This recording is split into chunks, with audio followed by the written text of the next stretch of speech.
गंगा जी के ऊंची अड़रिया रोवे कतीरियवा।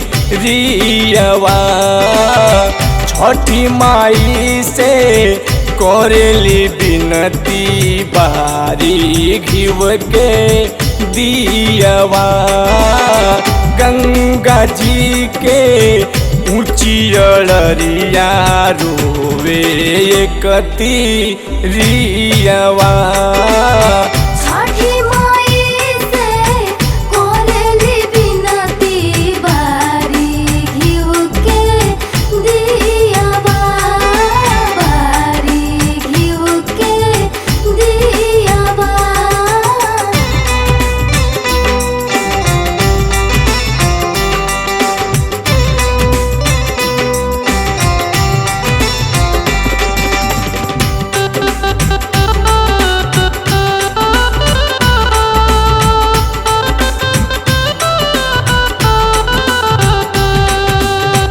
एक औलाद बिन भईनी बेगाना।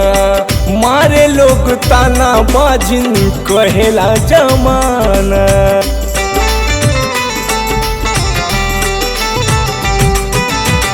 एक औलाद बिन भईनी बेगाना। मारे लोग ताना बाजिन कहेला जमाना।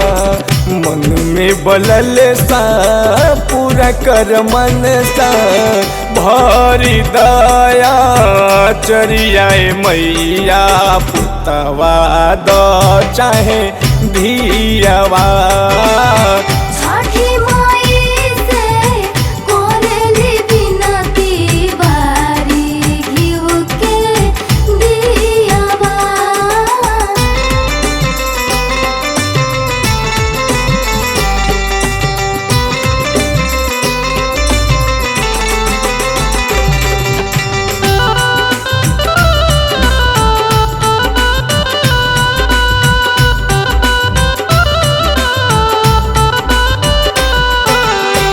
मुखिया के बगिया बा फूल बिना छूछे।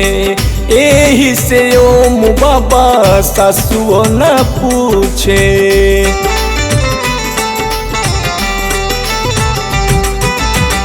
मुखिया के बगिया बा फूल बिना छूछे। एही से ओम बाबा सासुओ न पूछे। गोतनी जेठानी बोलेली बानी। फूटलो आँखी ना देखे ये मैया को बहु खोखा पियवा।